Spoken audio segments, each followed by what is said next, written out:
inclusive estamos aqui com a nossa querida Olha aí, ó. Seguro Bet. Essa aí eu vou te falar que essa casa me surpreendeu, rapaz. Porra, é bem legal essa Seguro Bet. Você tem um link aí pra entrar? Tenho, tá aqui na descrição. Então entra pelo link do Barba, se for matar a curiosidade, entra pelo do Barba pra dar moral pro podcast. Mas, Dá porra, uma moral essa lá. casa é bem legal, viu, cara? Cara, eu gosto, e assim, a gente tem feito um trabalho de comparação de odds, entendeu? Como a Seguro Bet É a mais alta. é a mais É a alta. mais alta. E essa questão assim de salários, né? Eu vi uma menina também de Cuba, que ela tem acho que 400 mil seguidores, ela estava lá no Vilela. Como é o nome dela? Maia? Aya? Como é que é? Peraí, deixa eu ver aqui o nome dela certinho. Sim, eu acho que eu assisti o podcast do Vilela com ela. Uhum. Então, ela é a Naimora, não sei. E eu vi alguns cortes dela, né? Tipo, ela falou, por exemplo, que o salário mínimo em Cuba é $8. Mas a galera em Cuba, a maioria das pessoas ganham $8, ou ganham mais de $8, isso é o salário mínimo, mas tem como ganhar por fora, ou não, é isso mesmo, ou ganha muito menos. Você falou que aposentado ganha $6. Aposentado ganha E bem vocês menos. reclamando do que eu pago aqui. Vocês reclamando do que eu pago aqui. Fala. Lá depende, por exemplo, se você trabalha com o governo, quando você trabalha no partido, você trabalha como militar, eles recebem um pouco mais. Um pouco bastante. Mas não chega a ser muito comparado. Eu aqui recebo mais que um médico em Cuba. Eu trabalho aqui de professora. Sim. Então, lá o salário não é bom. As pessoas, por exemplo, eu mesma em Cuba, eu trabalhava na banda tocando, eu trabalhava dando aulas particulares, que isso lá não é legal, você faz por baixo do tapete, porque lá não pode fazer nem saúde, nem educação privada, né? Então, as pessoas vão fazendo e muitas pessoas que trabalham para o governo fazem de vista grossa, mas se você é uma pessoa que é opositor ou contestatário ao regime, aí você tem um problema, porque eles começam a te vigiar, né? Se você é mais tranquila, você não se queixa, você não reclama e você vai vivendo sua vida sobrevivendo sem problemas, entende? Agora, o problema é o dia que você expor suas opiniões de inconformidade com a situação do país publicamente. Atinge a certa quantidade de pessoas. Tanto é que tem artistas.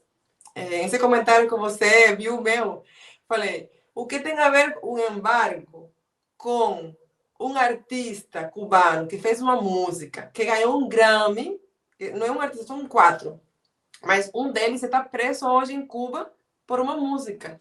A música chama Pátria e Vida. Está no YouTube, tem um monte de reproduções. Quando os que estamos fora, tanto quanto os que estão dentro, escutamos aquela música, todo mundo se identificou tanto que ela virou como se fosse um hino para nós. E isso gerou muita revolta no regime, entendeu? Porque eles veem que uma pessoa dentro da ilha foi capaz de, com baixíssimo recurso, se você assiste o vídeo, você vê que eles gravaram em umas ruínas de um casarão velho. E eles como o rap, né? Que é aquele mais de protesto, de ir em contra dos poderosos. O povo cubano, eu me revolto com a galera que defende o governo de Cuba e falam que os cubanos ficam falando mal de Cuba. Não, gente, a gente não fala mal de Cuba. Cuba é uma ilha maravilhosa. O problema de Cuba é o governo que está instaurado lá há 65 anos. A gente não elegeu eles. Eles fizeram um golpe, chegaram no poder, prometeram fazer eleições em algum momento e nunca aconteceu isso. Eu penso que os meninos que lutaram para mudar a ditadura anterior a eles, eles imaginaram uma Cuba livre. Se eles estivessem vivos hoje, eles iam ficar chorando, falar, eu morri para ter isso agora. Porque eles estavam querendo uma Cuba de liberdade. Só que o senhor barbado, nem você, ficou ali e gostou do poder. Não sou eu? Não, você não é. Mas sabe que lá as pessoas, por medo de falar o nome dele para ninguém ficar falando que estavam falando em contra, fazem um sinal assim, não, porque o... Não Porra, falava então o tô nome. ferrado lá, tô ferrado lá. Ah, senhor Fidel! Não. Ah, Então, para evitar conflito, que alguém escuta, ah, fulano estava falando mal do... E falam assim, não falam o nome. mas você não tá mais lá, você pode falar se você quiser, mas Não, é o que eu costume. pretendo algum dia voltar, pelo menos, a visitar meus parentes. Depois dessa live, eu acho que vai ser um pouco mais difícil. Mas não, mas uma hora isso não é possível que vai. Bom, se bem que muita gente devia pensar que uma hora isso ia acabar e estamos aí há 65 anos sem acabar, né? Uma hora não acabou, nunca chegou essa hora. Você, a gente falando então, assim, na verdade, quanto que você acha que deve ganhar um cubano ali de classe média, mais ou menos? Porque não são todos da mesma classe, né? 20 a 30 dólares por mês, mais ou menos. 20, 30 dólares por mês. Isso. E aí você falou de 40 dólares de aluguel, beleza, não devia ser um lugar, né, muito grande e tal, para ser maior tem que ser mais caro. Um quarto, então não era grande mesmo. É um Mas, ambiente mesmo, tipo, tudo ali no mesmo espaço, mais ou menos. sim. Mas qual o valor assim que você estima que seja o custo de vida de uma pessoa lá em Cuba? Só para a gente ter uma noção de quão defasado é o salário em relação ao que precisa, ao que é necessário para viver em Cuba. Trazendo à tona os vídeos daquela moça brasileira que está lá. Eu assisti um vídeo dela falando do mercado. E falando que o mercado era privado. Gente do céu, eu falei, quanta desinformação em um vídeo só. Os mercados, por exemplo, em Cuba, para você entender, em Cuba, os mercados grandes, em MLC, que você paga em dólares, eles são do governo. Não existem empresas grandes em Cuba de pessoas privadas. Eles, a partir de 2013, deixaram as pessoas terem pequenos negócios, que eles chamam de conta própria, né? Aí, na pandemia, que ficou tudo pior, deixaram fazer vendas de garagem, que aí as pessoas faziam suas vendas. E foram abrindo algumas janelinhas para as pessoas não morrerem de fome, né? E faziam um comércio interno ali. Então, o cubano, além do salário, ele vende por aqui alguma coisinha, ele vai fazendo. Tem coisas que dá para vender, ok, tem coisas que são proibidas. Então, por exemplo, lagosta, frutos do mar, isso é bem proibido lá. Se você pega revendendo essas coisas aí, você vai preso. Se você pega vendendo carne de boi, você vai preso. E não é 5 anos, são uns 30, 20, uma coisa dessas. É muito mais do que uma pessoa. Que isso? Então, sim. Aqui, quando você chega em um país fora de Cuba, você fica com medo de comer carne de boi porque tu ainda tem o trauma aquele ali. Tem que comer escondido, ninguém pode ficar sabendo, porque a forma que você adquire isso é por um mercado informal. Então, o custo de vida é muito acima de um salário. Só que o cubano, ele faz aquelas artes, né? Procura por aqui, procura por lá, vende uma coisa... Sim, sim. Já eu com 6 anos aqui, já mais ou menos fico um pouco menos, mas eu vejo meus pais que chegaram há pouco tempo que eles têm receio. Se você perguntar para eles alguma coisa referente a isso, eles não vão responder. Ainda tem aquele receio de falar, né? Medo de falar. E quem está dentro de Cuba, por exemplo, essa menina lá, ela... Não sei se ela vai abordar em algum momento algum cubano e perguntar como que tá? Você quer morar aqui em Cuba? Você quer ir embora? Ela nunca perguntou para um cubano assim, como alguma pergunta do tipo. Ela só fica intuindo coisas, né? Ai, mas tem isso, mas tem aquilo. Então, o cubano ali, quem responde é bem corajoso. E a maioria fica com receio de comentar alguma coisa porque tem medo de ter represálias. E ela, eu acredito que como ela fica falando coisas a favor do sistema, ainda não abordaram ela. Mas se ela é uma estrangeira em Cuba, com uma câmera, gravando coisas, porque em Cuba tem muitos lugares que tem alguém vigiando. Se vem alguém gravando, ele vai ver o que você está falando. Se está tudo ok, ele deixa. Tá dando propaganda para a gente, legal. Mas se ele fosse outro tipo de conteúdo, um pouco mais realista, um pouco mais profundo e não tão superficial, ela já teria sido barrada. Ela teria sido convidada a se retirar da ilha. Do país, Então, né? isso. Ela recentemente fez um vídeo falando de que pegou um táxi saindo de uma balada e o táxi custou 4.000 pesos. A corrida. 4.000 pesos é o salário inteiro de uma pessoa de um mês. Caraca! Essa mesma pessoa, essa mesma mulher. Sim. Eu assisti o vídeo porque tem muitas pessoas comentando ali. Eu falei, vou ver o que estão falando, porque as pessoas estão concordando com coisas do meu país. Será que é verdade? Entrei no vídeo e vi aquilo e ela falava, não, mas esse lugar é de cubanos, os cubanos frequentam aqui. Mas tu não entende. Eu falei, ela não vai entender nunca. Nenhum gringo que vai em Cuba vai entender nunca a realidade de um cubano. Por quê? Porque o cubano que está ali, ou ele veio de Miami passar as férias, ou ele é uma pessoa que é sustentada pelos pais que moram nos Estados Unidos ou em qualquer outro país do mundo. Eu, por exemplo, comentei com você que eu pagava esse valor de aluguel, mas eu tenho uma tia nos Estados Unidos há quase 30 anos. Ela sempre me ajudou bastante. E no começo, eu cheguei na Havana graças a muitas ajudas que ela me deu para comprar comida, para pagar o aluguel. Mas pelo meu salário, era impossível pagar um aluguel. Impossível. Por exemplo, olha o que eu tenho aqui para te mostrar. Esse aqui veio de Cuba. Sabe o que é isso? Não, controle de vendas para produtos alimentícios. Tá. Isso. Não sei. Isso. Essa é a famosa caderneta da alimentação que os cubanos têm. Cada família em Cuba tem uma dessas. Mostra de novo na câmera aí. Isso. Olha só, cara. Essa caderneta de alimentação. Isso. Aham. Para que serve isso? A caderneta da alimentação, ela é uma forma de controlar o que você está consumindo, né? Existem lojas do governo que você compra com essa caderneta, né? As pessoas acham, esse é outro engano, não, que o governo de Cuba dá. Não, tudo que está aqui é comprado, não é de graça. Não existe nada de graça em Cuba, não se engane, não existe isso.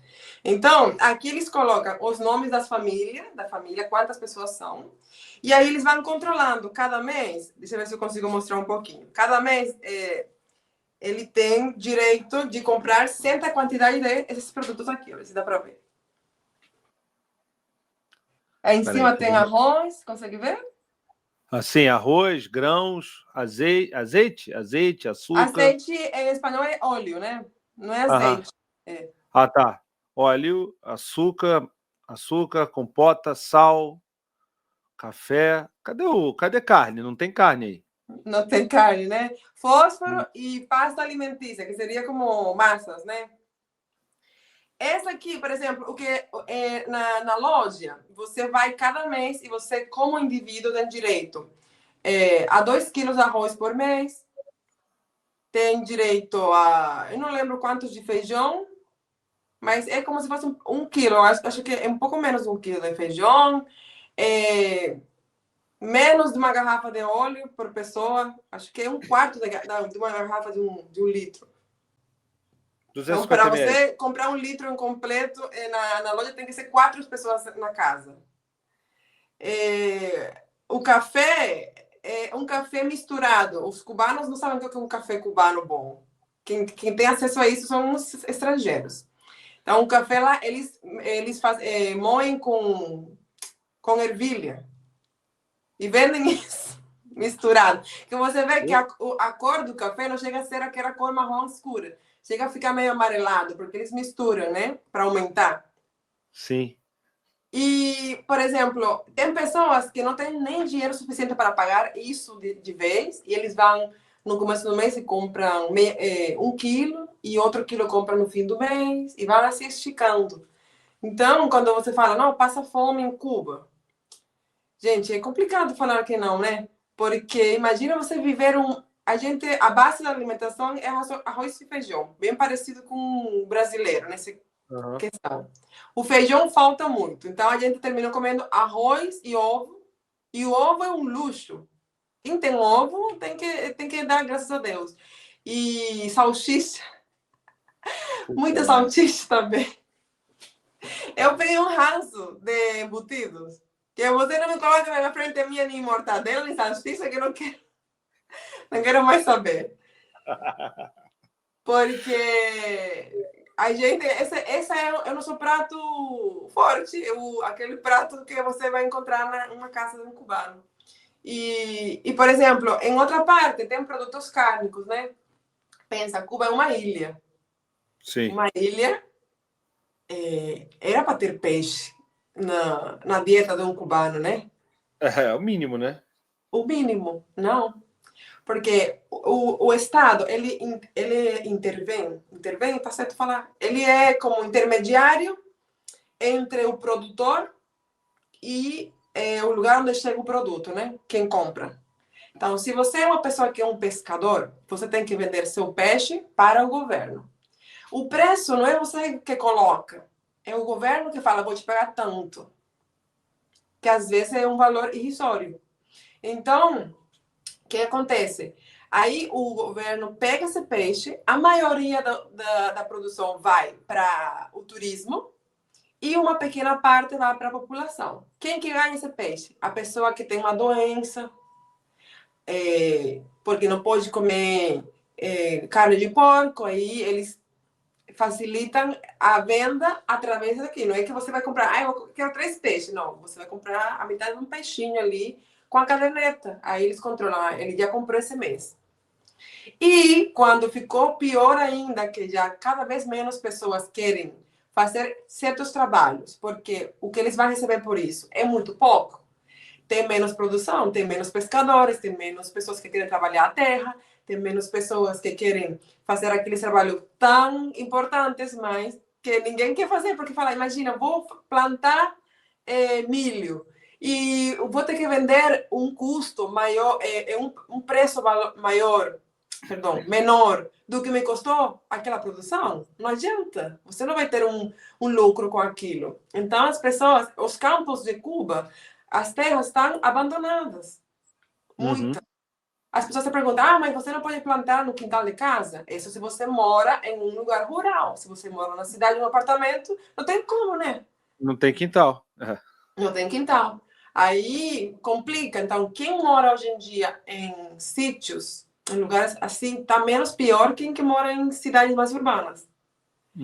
Com diferença da Havana. O custo de vida, você pode pagar 3 mil pesos em comprar...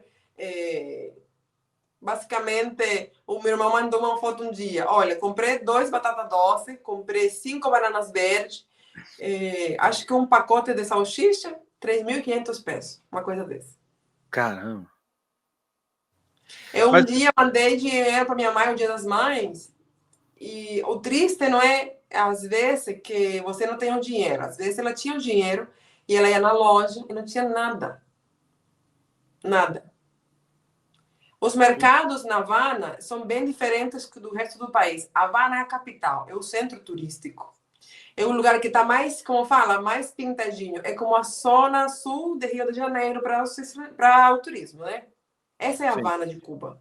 Não é a mesma coisa você ir ali no Pão de Açúcar, que você ir, não sei, um bairro aí em Rio de Janeiro, que é onde todo mundo está ali, vivendo a vida, né? Não tem turismo ali. Então, a Havana é como a zona sul do Rio de Janeiro. E você vê os vídeos da Havana, que estão caindo em pedaços. Assim que o melhor ainda não é bom. Entendeu? Então, muitos cubanos emigramos do Oriente do país. Eu sou de uma província do Oriente. Eu emigrei para Havana e eu tive que ter uma permissão para emigrar no meu próprio país. Eu fui por meses ilegal na Havana. Você imigrou por meio ilegal? Você estava ilegal em Havana? Caraca! Que isso, lá tem muitos cubanos que saem de suas províncias procurando melhores empregos e chance de trabalhar no turismo na capital. Por quê? Porque se você trabalha em um cocotáxi, aquela menina do vídeo, ela contou que uma corrida foi 3.000 pesos. O turista vai pagar 3.000 pesos para ele, não sei quantos reais seria, não sei. Quantos Seria... dólares? Então, trabalhar na Havana chega a ser um pouco menos difícil procurar comida. Por quê? Porque você tem estrangeiros ali consumindo, que para eles não chega a ser tão caro quanto para um cubano, e aí você vai vivendo um pouco melhor que nas outras províncias de Cuba. Então, eu migrei para Havana, procurei emprego em um hotel da Havana Velha, e eu trabalhava no hall do hotel, que tinha um café, e que ali eu vivia das gorjetas dos estrangeiros. O salário meu era aquele que eu falei, e as gorjetas eram realmente o que eu vivia. Porque Entendi. um dia você podia tirar $20 de gorjeta, que seria o salário de uma pessoa de um mês. Caramba, cara. São relatos impressionantes, né? O racionamento de comida é um exemplo que, assim, você pode até, talvez, não passar fome, né? Mas você não tem comida abundante. A sua comida é controlada pelo governo. Isso é que seria passar fome, não ter nada para comer? Porque, por exemplo, eu, filha de 2 profissionais. Pensa assim, quando eu explico para um brasileiro, você conhece um casal de engenheiro e uma pessoa que trabalha em um escritório de finanças, tendo que contar as moedas para chegar no fim do mês comer, pegar um pedaço de frango e dividir em 4 partes para os 4 da família comer? Nunca vi um engenheiro aqui no Brasil vivendo dessa forma. Não. Então, muitas pessoas comentam, Cuba é um país como qualquer outro da América Latina. Não, gente. Por exemplo, em Cuba não existe um livre mercado. Tudo é muito controlado. Essa menina foi lá, como falando, falam que em Cuba tudo do governo. Foi perguntar para a senhorinha que vendia na janela da casa. Esse negócio da senhora é privado, é meu.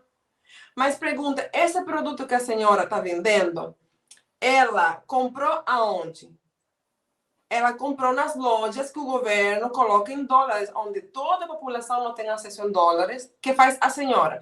Ela recebe um dinheiro de alguém de fora, vai ali e compra Coca-Cola. Se a Coca-Cola na loja MLC vale $1, ela vai vender por 3 ali. Então, a vida do cubano vai ficando mais cara, porque o governo não vende assim, varejo, que fala? Varejo. Quando vale em muita quantidade? Isso, lá não é assim. Atacado. Não é atacado? É atacado. Sei lá. Uma coisa dessa, que você consegue comprar por quantidades para negócios, né? Em lugares que é mais em conta. Eles não vendem assim, eles vendem já um preço salgado e o que chega à população é caríssimo. Então, vamos supor, eu quero fazer um negócio em Cuba. E eu, por exemplo, agora morando no Brasil, eu tenho um capital que quero investir lá em Cuba, vamos supor.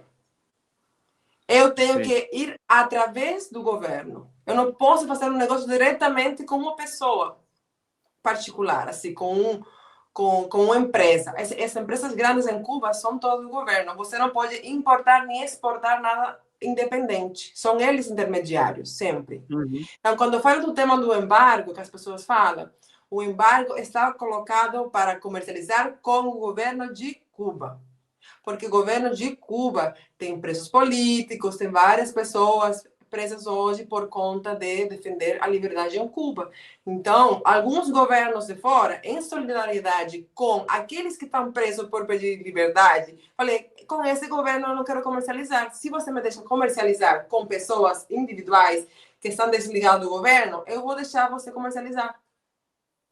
Aí o governo, se não é com eles, ele fala assim, então tá bom. Eles preferem que a população se lasque do que abrir mão do poder de tudo, de controlar tudo, sabe? As mãos dele tem que estar ali, controlando tudo. Sim. E, inclusive eu vou mostrar, aliás, só para terminar esse assunto da alimentação em si, o pescador que pesca o peixe ou a lagosta ou qualquer coisa que ele pesque, nem ele pode comer própria pescaria dele. Ele não pode, se ele pescar um peixe, Ele é obrigado a relatar todos os peixes a ver. Imagino que de vez em quando o cara consiga escapar ali alguma coisa, mas oficialmente ele não pode nem ele comer o próprio peixe que ele pesca ou a própria lagosta que ele pesca? Aí não saberia te dizer porque não estou tão próxima de quem faz esse trabalho, né? Mas eu sei que sim, eles já têm, como eles mesmos estão fazendo esse trabalho, eles têm certo acesso, né? Sim. Aí provavelmente existe uma coisa informal também de que ele fica com um pouquinho para vender também, fazer seu dinheirinho. Mas já isso não é visto de forma legal. Então, o cubano, ele se acostumou um pouco a fazer um monte de coisas assim por baixo do tapete, porque tem muitas regulamentações, tem muitas coisas que não pode, não pode, não pode, não pode. Então, a gente fica asfixiado. O que é que pode? Quando eu trabalhava no hotel que eu trabalhava, chegou uma hora que eles proibiram a gente de aceitar gorjeta. Eu falei, cara, se esse é o quê? Por isso que eu trabalho aqui. Então vai trabalhar lá para quê, né? Vai ser mais uma pessoa que vai largar aquele tipo de trabalho, né? Não vai valer a pena. Uhum. Gostou desse corte? Então se inscreve no canal e ative as notificações. Temos também a SeguroBet, que é a bet mais segura do Brasil, com o segundo link na descrição, porque o primeiro link na descrição é o site da Hering, né? E a gente também tá com uma... Não é uma mentoria, é um workshop, né? Exclusivo para 10 pessoas que quiserem aprender como fazer o podcast. Eu vou dar 5 aulas, não presenciais porque não vai dar, mas individuais, tá bom? Para cada um que quiser, são apenas 10 vagas.